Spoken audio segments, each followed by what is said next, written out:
rules, adopting new projects. So, I mean, I'd love to immediately pass the floor, give the floor to Francesco, who has some, who's going to illustrate to us what are the current challenges when it comes to maybe considering enlargement, and also illustrate an idea that he has put forward together with Vision, and that will be central at the upcoming Siena conference.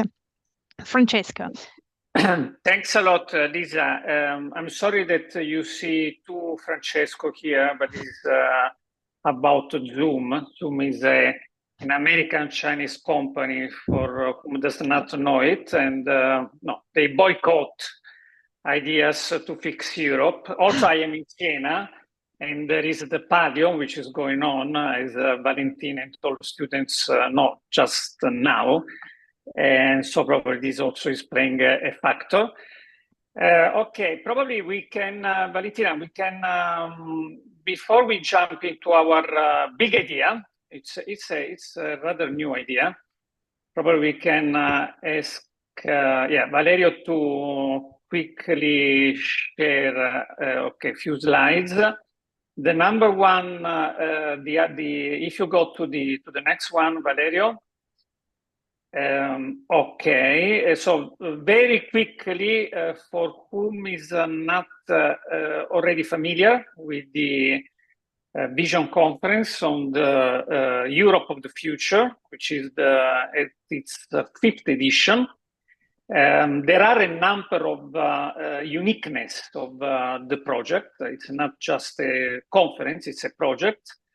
And it is very much meant to develop a platform for having new ideas, like the one that with Valentina we will discuss tonight on Europe. One very big uniqueness of our conference is that we will have the 5 political foundations of the big 5 political parties joining the conference, so it will be very much multi-partisan, and this is especially important given the results of the European election. We will have corporation, academics, media, and the policy makers, academics with very much an interdisciplinary approach. We will have more or less all big EU regions being represented, but also people coming from outside, so that Europe does not become self-referential. The approach is a little bit, this is also quite important, it's a little bit of a third way between the so-called federalist and the sovereignist, and probably even at the end of this debate will be a little bit more clear why. So Valentina, if you wanna say a little bit more about this Orban syndrome, enlargement versus capability to decide quickly.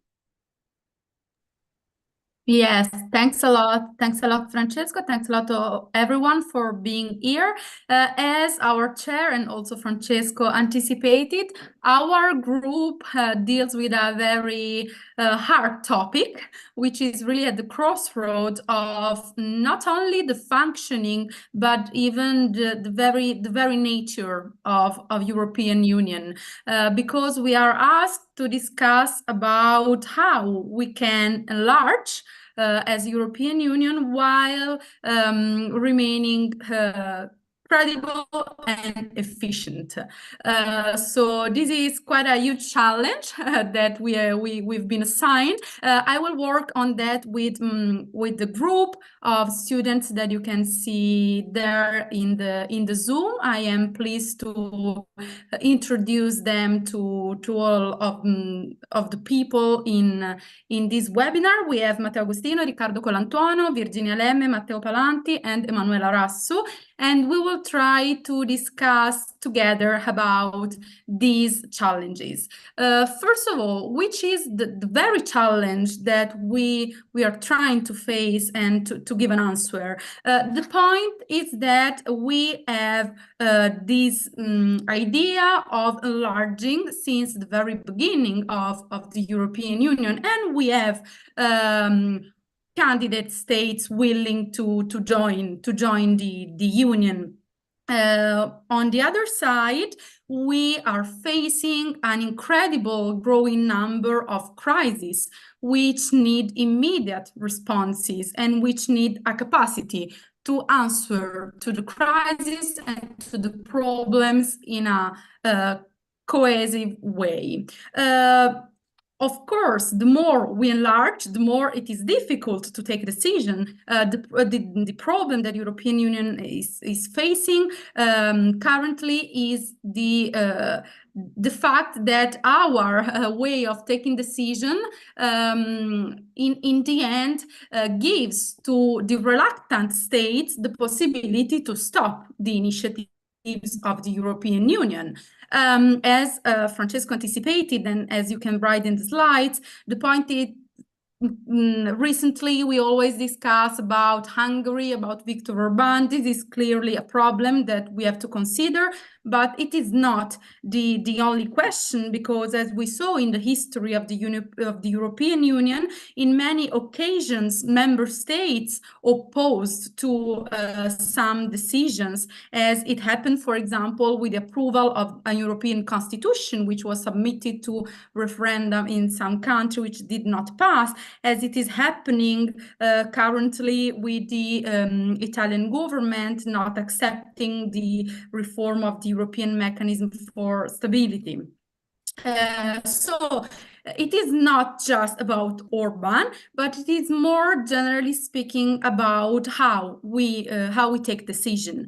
Many people suggest to use the unanimity, because this would for sure impede too few member states to block the decision mechanism of the European Union. In any case, the problem is, are we sure that this solution would work? In the sense that for sure European Union is a supranational organization but composed of sovereign states. So would it be fine to set apart the will of some member states, which still are sovereign states, obliging them to do something because it has been decided with unanimity at European Union level? As you can see from the presentation, this is, for example, very clear in the topic of the war. Would it be fine for a state to be obliged to start a war, or in terms of defense policy, to be obliged to take a decision, even if it is sovereign and it did not consent to the decision taken at European level? So the point is that maybe unanimity could be something to go on, but not to solve the problem, the very nature of the problem. Of course, during the years, other solutions have been pointed out. We have the idea of the multiple speeds, which is still used, and the point in that case is, but are we sure that this could really work? Because we say that even the founding members of the European Union do not find forcibly the consent, are not forcibly on the same level of decision. So multiple speeds, yes, but who with who? So it's complicated, and as well as complicated is the idea of variable geometries. This is something that we all know is currently in force in the European Union. There are some topics of the European Union policies which function like that, just to say, for example, the Schengen area. But the point is that in this case, the integration is still partial.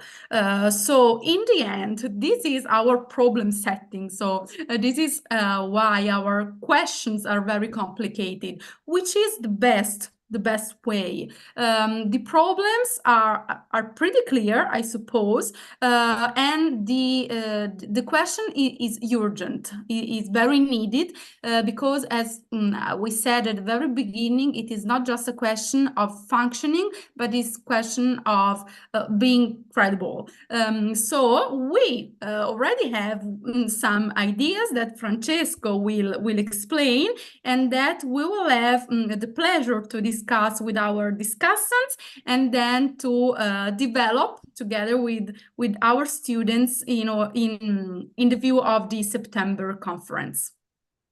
Okay, should I quickly say the idea? Yes, no, absolutely, Okay. Francesco. Please, lay out, the full idea. Okay. Thanks, and then we can elaborate on that. Yeah. So I will be quick because I guess you already sort of read the concept paper. The picture here is one of the immortal picture, Marcello Mastroianni and Sofia Loren. Basically, our idea is to a little bit like departing from an idea of the European Union as a very much forever affair, no? A love affair, It's a very romantic idea. And as for the wedding, before the law that actually was introduced in countries like Italy in the 70s, weddings were very much rhetoric based, but with a lot of cheating and not very much conviction, So basically here the idea is let's move not any longer to variable geometries, but what in fact Giuliano Amato, who was one of the mastermind of the Europe that we have now, called once cluster of integration. By cluster of integration, we mean specific policies, probably not very large, problems probably to be solved, objectives, where group of countries voluntarily pool entire piece of their sovereign competence, let's say. So it's not like Schengen, or like the Euro, where you have these weddings with a lot of contradiction and incompleteness, Number two, we also believe that there must be some empowerment from citizens. So we very much think that an incremental, ever deeper Europe probably is out of time now, and with a top-down method. Number three, which is also very important to depart from the Mastroianni and Sofia Loren world, is to predefine clause for divorcing, or also to be invited to leave, which was not absolutely the case with Brexit. So it's a very much pragmatic way to conceive alliance under the umbrella that we may continue to call European Union. And such mechanism would also make much easier to open this architecture to not EU members, which is, by the way, something which already happens for the common market with Norway and up to a point, or even Iceland and up to a point with Turkey. So this is the idea. Is the idea to basically make the European Union a more realistic, flexible institution, and probably adapt to the 21st century.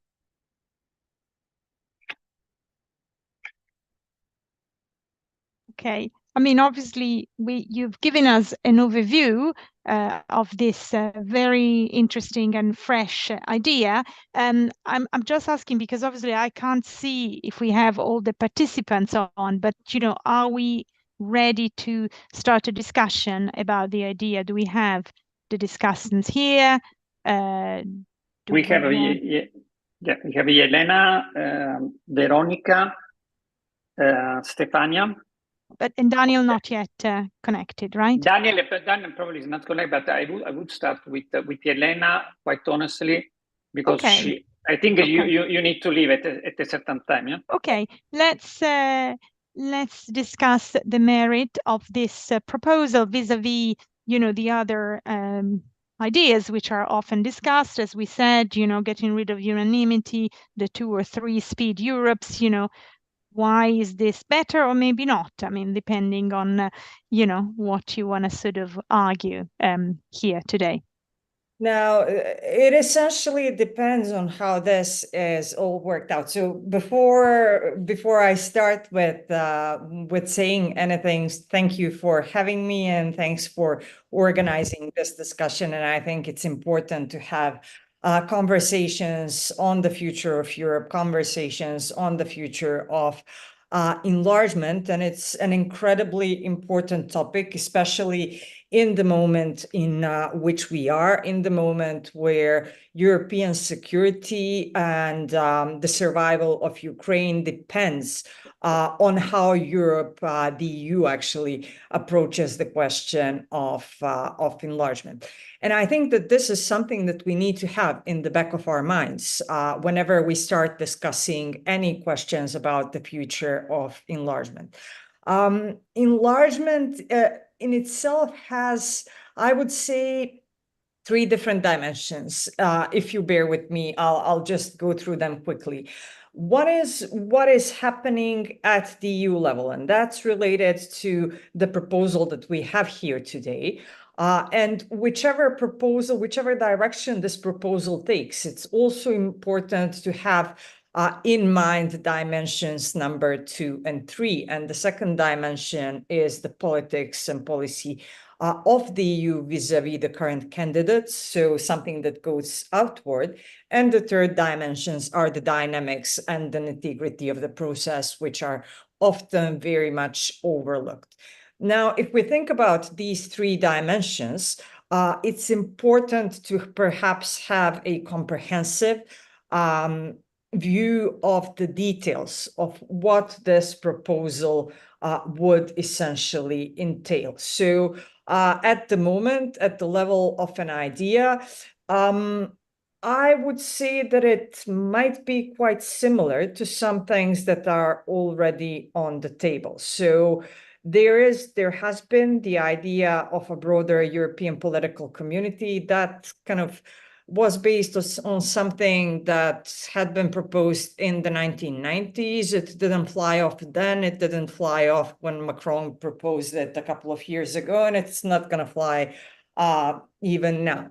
The second idea that's already on the table is the one of the so-called staged accession for the candidate countries, which would allow them to progress in different, let's say, stages. So first to join the single market, and after meeting certain benchmarks, then they could move and get some participation rights within the EU's institution. And the final stage, so full membership, would be associated only with the 4th stage. So this is that. And there's also the idea of the so-called differentiated, external differentiated integration, which is the selective participation in different sectoral policies, which is something that I think this proposal is closest to. Now, what I think perhaps what this approach dilutes a little bit are the expectations of full membership of the current candidates. And that's something that might essentially, in the long run, represent a problem for the European Union in itself, because by not making enlargement a credible commitment, the European Union essentially opens up a space for the interference of third actors in the candidates and potential candidates, which also then impacts on stability.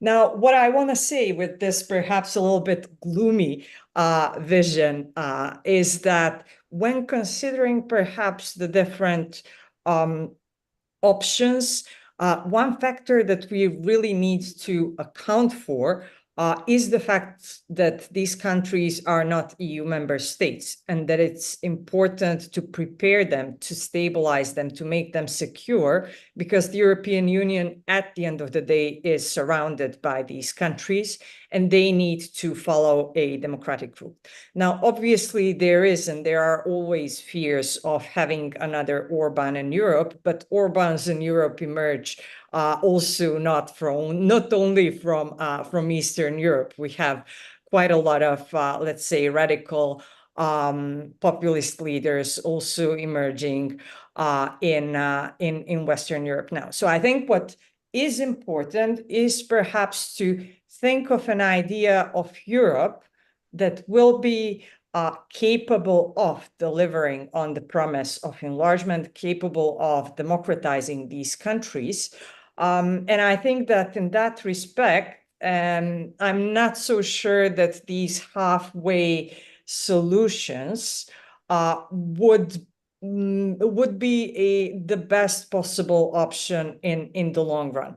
To accelerate the process in itself, yes, they could perhaps, in a way, facilitate the integration. And this is something that's already foreseen. So for instance, and Veronica might also mention this, for the cases of Ukraine, Georgia, and Moldova, their association agreements and deep and comprehensive trade agreements with the European Union foresee mechanisms that will facilitate market integration. But what is the most important thing here is that democratic commitments towards these countries are kept. So it's not only about economic integration, but building Europe as a democratic polity at the end of the day. And I think I'll leave it at this. Happy to address any questions in the next 5 minutes. Sorry.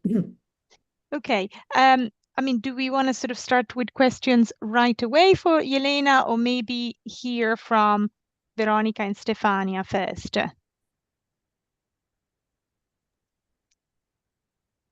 As you wish. I'll do what I'm told. Okay. Yeah, let's go to Veronica probably. Okay, wonderful. Yes. Let's first then hear the discussants. Okay, thank you. So we've just heard Jelena, Veronica. I mean, your view on how to push forward and Europe, and in particular also on the merit of the proposal that Vision is putting forward. Thank you so much for the invitation to comment on the paper. I really enjoyed it because I think that it also comes from a place of intellectual curiosity and academic knowledge. And this sets it apart from other policy-driven that have ideas that have their merit. But I really enjoyed the sensation that the people writing it are also very connected to some of the conversations that are taking place in academia about what to move forward. So I'm always excited to see this as a nerd myself. So it's really nice to see that there is a communication of this sort of ideas as well. So I'm going to give some ideas for reflection, departing from the paper that was shared with us, and I will also try to push back a bit so that we leave more space for conversation when we meet in Siena. So first of all, the framing of the paper, while it's very welcome and absolutely we have the sensation of urgency, I want to question the extent to which to question the novelty of the challenge that we have at hand. So there are multiple areas identified as crisis for the EU, right, from climate to migration. And I'm not so sure that we haven't had all of these before. And with Jelena in the audience, for sure we can talk about the incredible crisis that the EU has gone through in the 90s with the wars of the dissolution of Yugoslavia. So in a sense, there is room for optimism, not because the challenge now is not incredible, but because the European Union has been here before and has managed to move along in ways that we can consider are not complete. But there are mechanisms in place, and the interest in these sort of issues exists. As a parenthesis, I'm just coming from a number of days in the European Union archives, working on a project to see what was the role of the European Parliament at the beginning of the 90s in setting connections with the countries of Central and Eastern Europe. And I have to say that the atmosphere and the tone of the diplomatic cables coming from the capitals of these countries is very reminiscent to what we're having now. And on top of that, there were many more, right? So many more challenges that were brought at the same time. So I want to maybe reflect together, or suggest to the authors to reflect on the possibility that the European Union is actually in a better shape to deal with things based on all the knowledge that it has accumulated in the last 30 years or so. Now, I'm also interested in this second question on the scale of the challenge to enlargement to Ukraine. I think that part related to security would require more reflection as well in the framing. Jelena already made some points related to that, so I won't double down on it. Now, when we talk about solutions, and now I see in the presentation that you've also referred to game theory. So it makes perfect sense that I saw that reference to free riding as a problem for the European Union.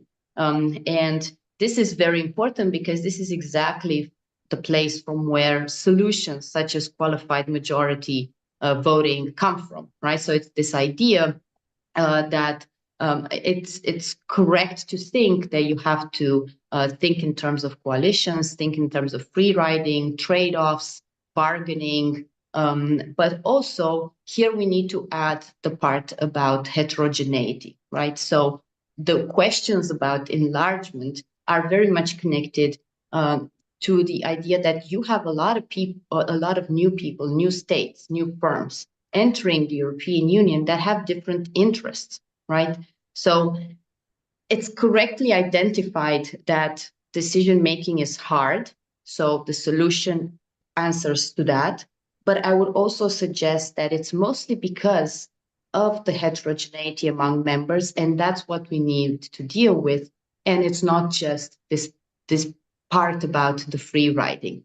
And so qualified majority voting, IQ suggests, would indeed elevate the European Union further from an intergovernmental arrangement to a supranational one. And this dilutes state sovereignty. So I can see why Francesco said that this is moving away towards a third way between federalism and sovereigntist movements. So it definitely dilutes state sovereignty. But that seems to raise the question about the second point, right? How does this square with these flexible geometries that you propose? Can they work at the same time? And is this version of opt-outs an idea that's based on evidence that it would work at the same time with the way that we search to dilute sovereignty through this qualified majority voting? What I mean is that the problem with solutions that are based on opt-outs that we have to consider when we think about these things is that these opt-outs are among these heterogeneous EU members. And while it seems to solve technical problems in the short run, it doesn't build solidarity with the EU project itself in the long run, right? So that's a problem because if it doesn't build ownership or buy-in for all the countries into the project as a whole. And this is challenging when we refer to the Europe of citizens or to that we feeling of being European that in the end supports what European project is. So I would suggest to the group to think more about the effects of such technical solutions primarily on building this we feeling that we need to build the European Union. And this connects to my third point a final point about bringing the citizens much more into decision making.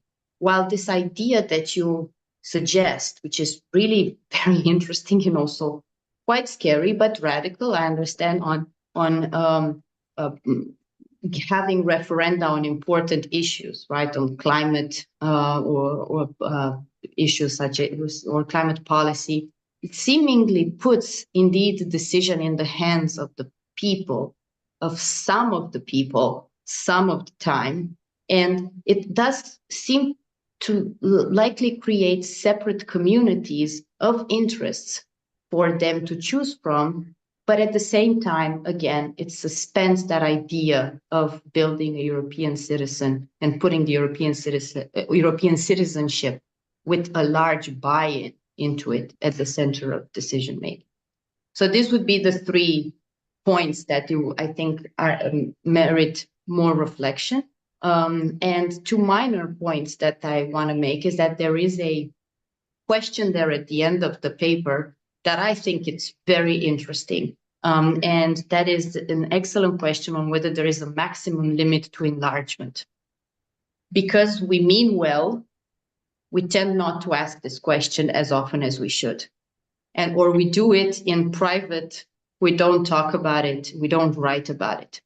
And I think that's an error. So I find quite brave to see it written right there, because we have to be honest and increase our credibility by saying that indeed there are limits to enlargement. And it's exactly because there are limited resources and limited capacities at some point, and because under this theory that we are all operating, that you have multiple interests that create congestion, that creates free riding, you also have to have boundary rules, right? So this goes back to a theories by Elinor Ostrom, which I'm a great fan and I have also written on. So these are reflections on this issue that I think are very important. And finally, my final minor point, but maybe it's also because I'm Eastern European, I don't see the need to put Orban at the center of your piece and in the title. So even if I think it's catchy, in the paper itself, it's not dealt with to an extent in which I didn't entirely understand what is the syndrome, where does it connect to the solutions that you give. The paper doesn't talk that much about the rise of right-wing politics or sovereignty and so on. So although I think that Orban is an awful symptom of what's happening in Europe, either perhaps we could explain it more, or maybe reconsider whether he should be given this central role and put in the title of your working paper. But that was minor. Let's say that I will just end on that. Thank you. Thank you very much, Veronica. I will give the floor in a second to Stefania, but I'm just exercising my sort of power as chair to already maybe throw a couple of questions to this group, which maybe Stefania may want to address, or Veronica later. A couple of questions really on the issue of the opt-outs. Obviously in the flexible geographies or geometries, we talk about that, but how different is that from the opt-outs that already exist? Because we do have enhanced cooperation. The euro is a sort of a form of enhanced cooperation. Schengen was a form of enhanced cooperation, and opt-outs were exercised that. So I think it would be, obviously I'm not a discussant, but as an interested reader, I'd like to maybe better understand that, and introducing the role of the people through referendum. That's also fascinating. But I guess I'd like to better understand exactly when and how many occasions would people be called to cast their vote. And in terms of the very pertinent question and provocative question of, is there a limit to enlargement, I allow myself to also ask whether the question is also, are we really gonna take in all the countries that have applied? There is a very large potential partner, Turkey, who's been you know, trying to sort of engage and applying and everything, you know, for many, many years. I mean, is that a complete dead channel, or we're still kind of considering them as well? Apologies for sort of jumping in. I'm going to give the floor now to Stefania, who's obviously a discussant, but, you know, it was just to throw a few ideas to this group. Please, Stefania. Thank you, Lisa. Actually, I am in a noisy environment, but I hope that you will understand what I'm saying. So if there are problems, just let me know. It's quite clear at the moment. It's quite clear at the moment, Stefania. Okay, so please go because ahead. I have the headphones, so I hope it works. So yeah, so thank you very much for this interesting discussion. Actually, the opt-out you were pointing out, in fact, now they are provided as an exception, and they are actually discussed among the states and agreed within the treaties. So it seems that opt-out will be, you know, provided as a more normal way to go out from a certain policy. So which these united with the possibility to hold referenda for each sector, basically, so gives a lot of weight to the decentralization, to the forces which are against the centralization of the European Union. And in fact, I would say that as a lawyer, and for me, it would be important to see what is the values which unite the states, because you also in federal states, you always need a force which united, so which keep united all the states. And which you know, doesn't well, this unity can be thought of in a different way. So it's not that all the state has to be the same.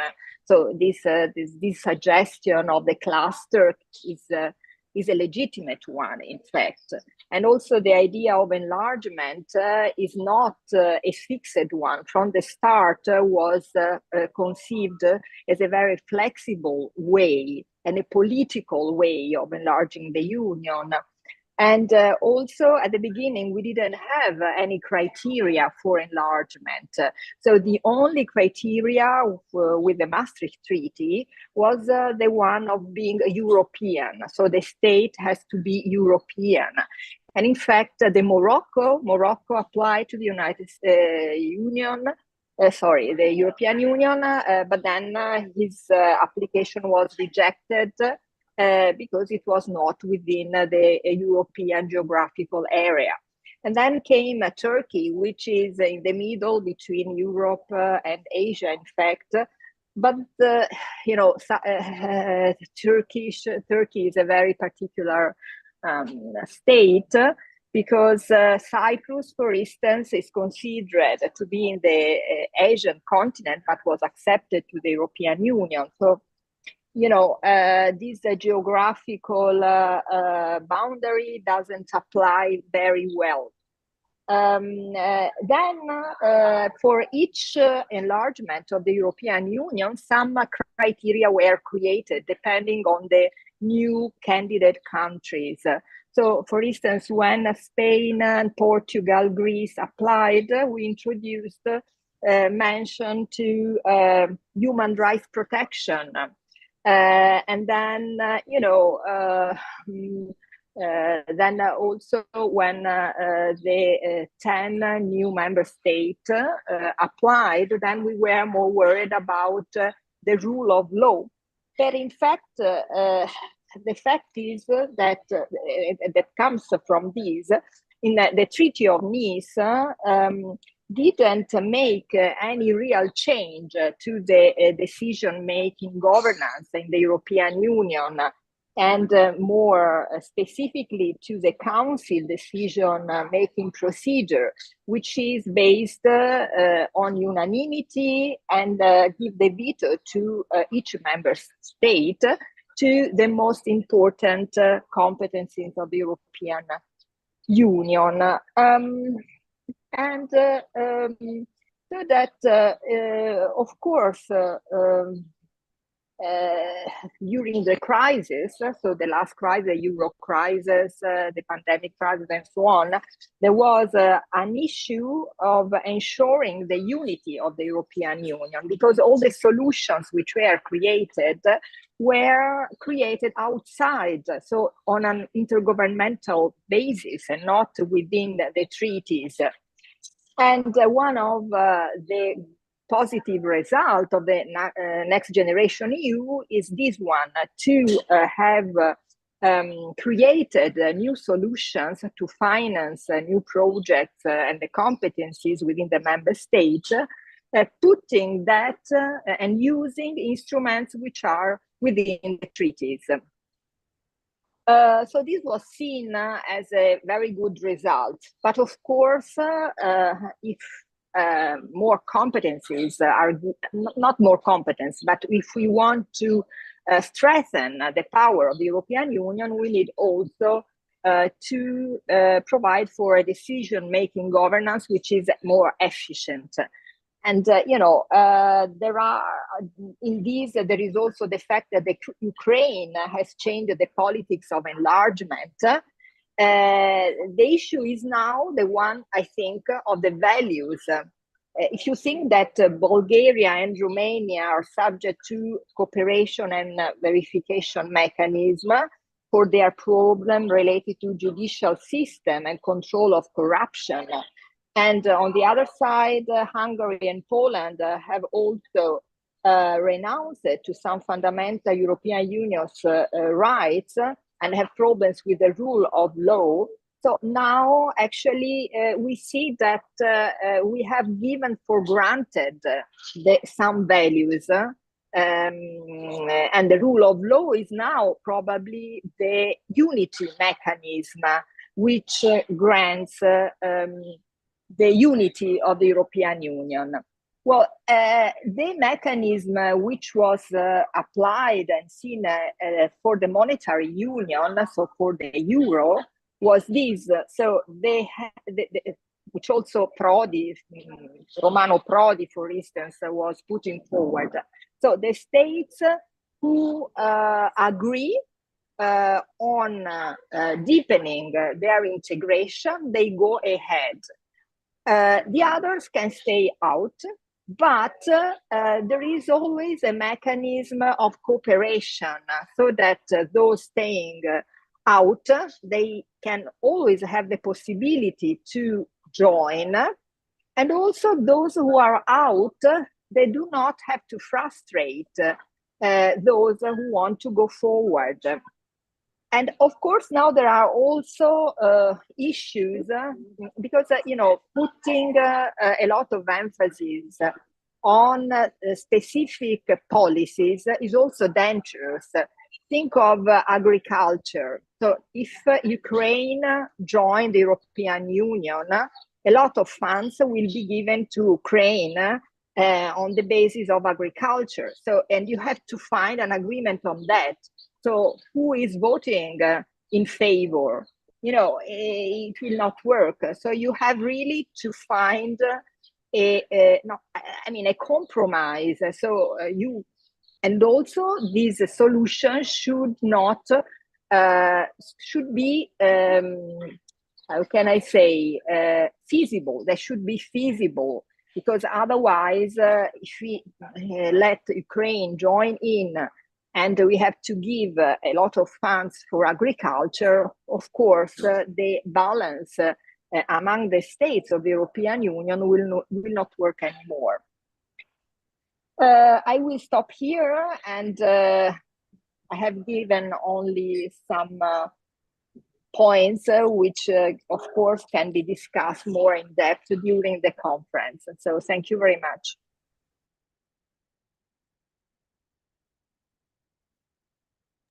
Sorry, I needed to unmute myself. Thank you, Stefania, for raising these other interesting points about the challenges and about the proposal itself. I wanted to see now whether we maybe have questions from the students or from anyone who's watching us to just bring the discussion forward. I'm very happy to ask a few more as well. But first, let's see whether some of our, guests and, colleagues have more questions.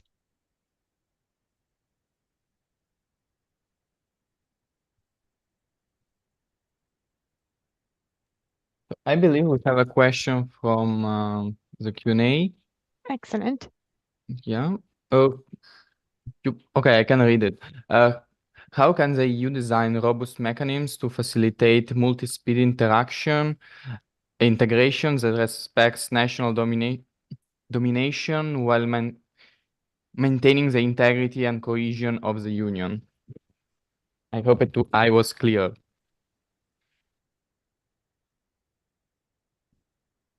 Well, I guess, this is something that the proposal itself is trying to address. At least, the way I read and understood the proposal, striking a balance, an exact balance between, the need to sort of enlarge, go beyond, the current setup, engaging in close.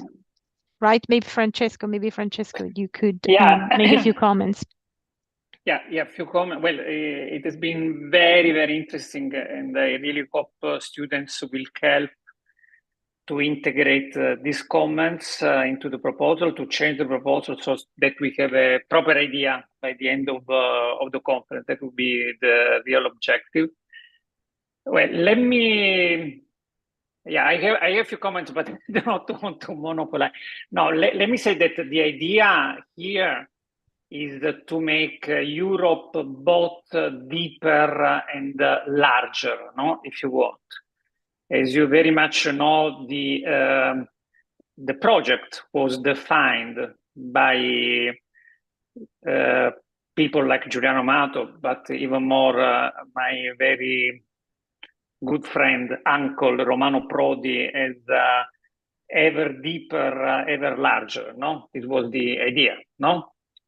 Absolutely. And in fact, now we have problems on both fronts, We have, at the very least, some robust doubts on enlargement. And in terms of depth of the integration, it's true that Ursula von der Leyen made the miracle to go out from dependency from Russian gas at the time of the invasion of Ukraine. That was really a surprising achievement, but yet we have all sorts of problems, even on common market, the oldest of the alliance, we have all sorts of fiscal competition, among countries. Portugal that is attracting elderly, paying fiscal incentives, Ireland not wishing to tax digital companies. It is like that because in our scheme, the people who wanna really share their quote-unquote destiny, for instance, on free circulation of people, would also have in our scheme do it seriously.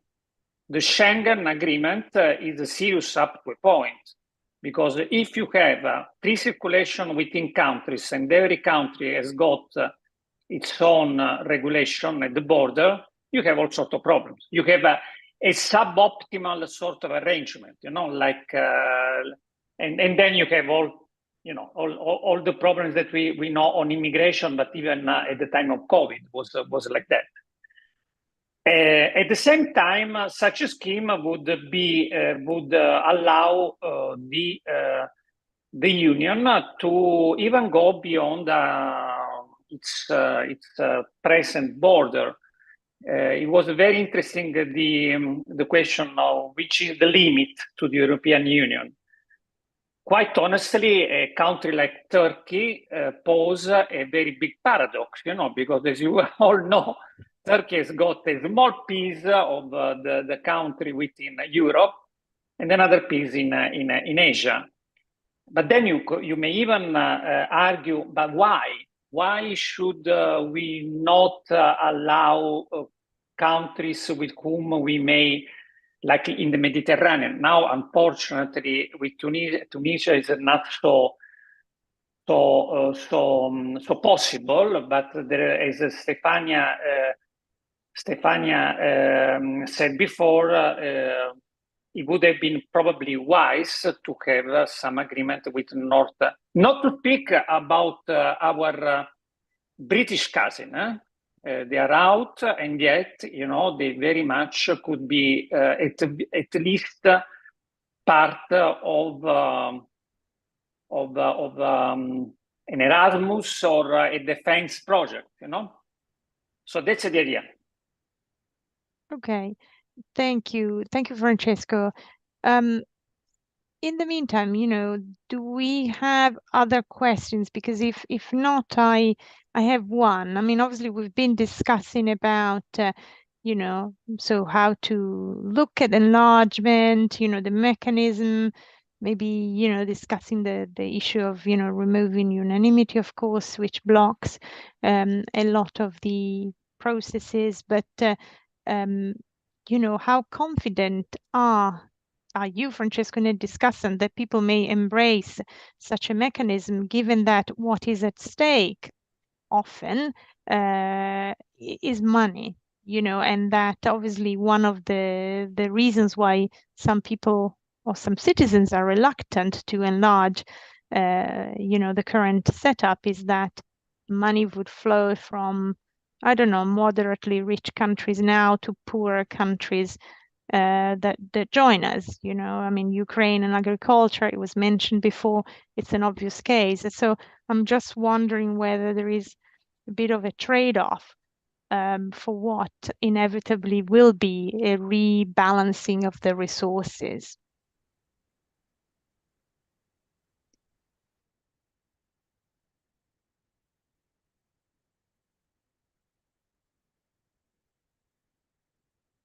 We have two people who raised their hand. Lisa. Oh yes, sorry, I hadn't seen. I see Yeah. Matteo. I can't see the second, just Roberto, a second. I apologize. Roberto okay. and Alexander. Yeah.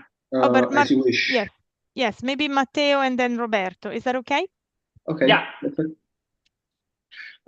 Mine is just a reflection and less technical, but maybe a bit political. Reading about the enlargement of the European Union, I thought maybe the urge to talk about this topic is born from the huge enlargement in the beginning of 21st century, and maybe it was so fast, maybe a little too fast, and now we are facing such issues, maybe because some countries were not ready, to embrace some human principle, civil rights, and so on. And I think, the enlargement of the EU, I don't think we must to stop it in a general way of thinking, but nowadays we must to strengthen the environment, before to think about a newer enlargement or to see another country to join the union. So I think we must to protect the existence of this very, very important environment like the European Union, that can bring, values such as freedom, liberties, civil rights, and then because of the so-called Bruxelles effects, maybe we can spread to other countries these values, and when other countries, embrace these values, then we will think about a new enlargement. Well, also this is a principle thing, also money, as we said, are very important, but I think that market a single market or, some deals about market can be a first step, to came along with a new country that wants to enter the European Union. But before, we must to see ourselves and in particular our values. Is that okay? Thank you. No, thank you, Matteo, for sharing your thoughts about prudence, basically, to avoid the risk of disgregation, if I can sum it up succinctly. Roberto Castaldi also wanted to ask a question. Roberto, can you speak? Because, sorry, he sent a message saying that we need to unmute Roberto. Can you speak? Yes, Excellent. will Okay, unmute him. Roberto. Okay. Roberto? 1 second. There is also Alexander who wants to say something. Okay. Let's first have Roberto. Yeah. Roberto can talk now. He's on mute. Okay. Can you hear me now? Yes. Yes, we can. We can, Wonderful. Roberto. Thanks. Sorry, first of all, I apologize because I'm reacting to what you said, but I haven't received the paper, so I cannot comment on the whole. And maybe this is the reason why I'll ask some questions that maybe are answered in the paper. So my first question is about the governance of these clusters of integration. So what would be the governance of these clusters? And the second point is, why should it be easier to create something new in terms of cluster of integration and of governance rather than exploiting the institutions that are already there? The second point is regarding the crisis you mentioned, that the Union is unable to cope with, and these are all in competencies that either the Union does not have, like defense mainly, or on those competencies which are one of those that there is still unanimity. So why do we need to create something different rather than just get rid of unanimity in those competencies? The third point is the linkage between these clusters and enlargement. So these clusters should be a tool to enlarge quickly somehow, to some extent, on certain policy areas only, because so far we have been able to use 3 different tools in a way to ensure cooperation among European states also outside the Union. The Council of Europe for human rights, culture, and these kind of things, the European Economic Area, that is the single market, or like with Turkey, where we also have we also have a custom union. So this could be different steps towards a full membership that can be used. But how can we use instead the clusters of integration on specific topic? And what would be the difference with the European political community that Macron has been proposing and working upon? And there were a few summits of this European political community in the last few years. Thanks a lot. Thank you, Roberto. I mean, lots of questions, which I'm sure that we'll expand on maybe also at the conference. I mean, Veronica, you said you've got to leave very soon. Do you have like 2 minutes maybe to start addressing some of Roberto's questions before you go? Maybe just to start, because I mean, he's obviously asked, touching on quite a few points actually. Yes, I will be brief because I thought we only had 1 hour. I think that the question about governance structures is very important, but I also think that this paper is starting from a point that can lead to answers.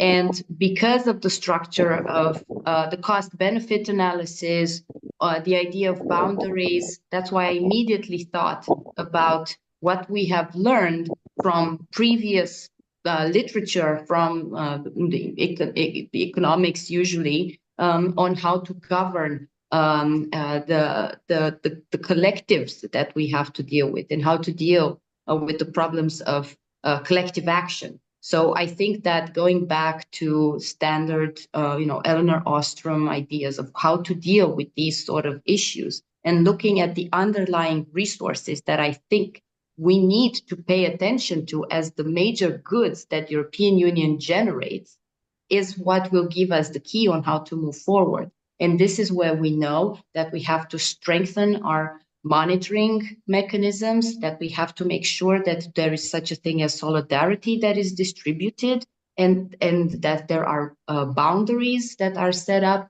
on who gets to participate in extracting the kinds of goods that European Union has. And all of these are very controversial issues, but this is a perfect forum for us to discuss with an open mind and quite transparently, and give the kind of answers that others perhaps can't give. So I really appreciate the possibility to be part of this conversation. And I really think that this is a conversation that is going on the right track to finding solutions. Okay, thank you, Veronica. Thank you, Again, I Veronica. understand you've got to go. Maybe Alexander can ask a very final question because I am mindful of time. If you agree, Francesco, and obviously, some of these questions we can take them forward separately and, expand on those bilaterally before the Siena conference. But Alexander, do you want to ask a very quick question before we Yes. wrap up? Yes, hello to all of you. I didn't see the document because I didn't get it, so I don't know if in it you have some part about the new preconditions the countries have to become part of the EU, or let's say to start the screening process, like in the case of Macedonia, that has to change the history or to put the Bulgarian minority in the constitution, and how to skip this kind of requests, because if they become part of a normal criteria, then they will be a problem for all Balkan countries that are not part of the EU, because each country can block the other one, like Croatia, for example, Bosnia and Herzegovina, or if Serbia becomes a member, then Kosovo, and vice versa. So do you have an idea how to skip this? And is the solution maybe in getting rid of this rule of unanimity? Because we saw that in one case, when Orban was sent to drink coffee, there was a voting in favor of Ukraine. So if it was possible in one case, why not to be possible in another one? And maybe the solution will be for this leftovers, if I can say like this, on the Balkans, the countries that are struggling to become members of the EU for decades. Maybe the solution will be to put them in one package, and to skip this rule of unanimity. What do you think regarding this rules that some historical issues, for example, should be a precondition for starting a screening process or becoming a member of the EU? And I will not go into details because if I go, you will be shocked what kind of requests these are, and you don't have enough time. Thank you for listening me. Thank you, Alexander. Francesco, Valentina, again, something that maybe can be addressed briefly here and then expanded a little bit bilateral and in the, on the road to Siena.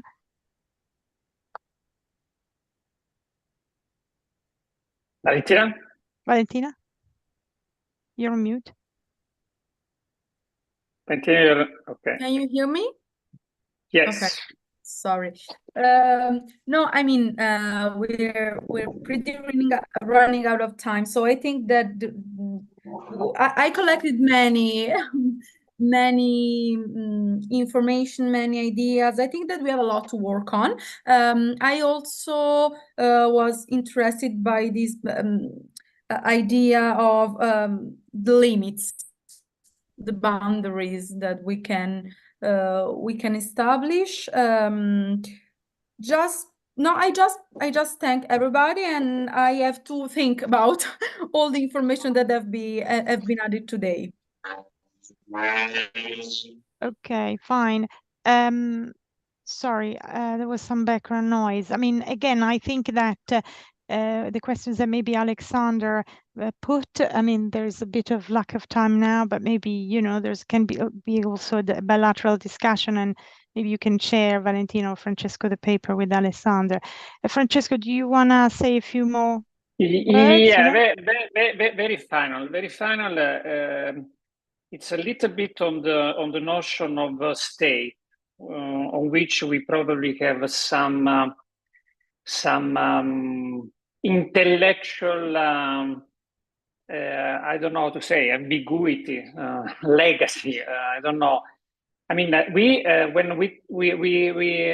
for me, this is something that I wanna remind my very good friend Roberto, especially Roberto Castaldi. For many decades, we have envisaged the European Union become some sort of United States of Europe, as you very much know. Now, the thing is that the United States of America, which is now very different from the one that Hamilton envisaged, it's an organization called the state, which was conceived for a very specific historic context. And the same thing applies to France, to Germany, even to Italy, which came a little bit some centuries later. Now we live in a different concept. It's called artificial intelligence-based society. Everything is becoming much more flexible. The comparison with even with the personal relationship that we have with our fiancé, with our friends, with our work is quite telling. We need to have institutions which are sort of flexible to accommodate big change. Because Matteo, it's true what you said, we need to make sure that we share the same values before we go ahead with other enlargement. But the problem is that I and you may share the same values today, and we may find that we do not share them any longer in 1 year, or if our prime minister change. It's very much a matter of life. So we need to find a mechanism to accommodate fast change, which is triggered by technology. So we need to, I think, to acknowledge that we do not live any longer at the time of Hamilton and Hegel. Okay. Well, fair points, Francesco. I think, it's about time to end this very interesting initial debate. Thank you, everyone. Thank you, Francesco, for organizing it, Valentina, Stefania, all the discussants and the participants. And, I would say, hopefully see you all in Siena in September. Thanks. Thank you. Bye. Thank you so much. Bye. Bye. Bye. Bye.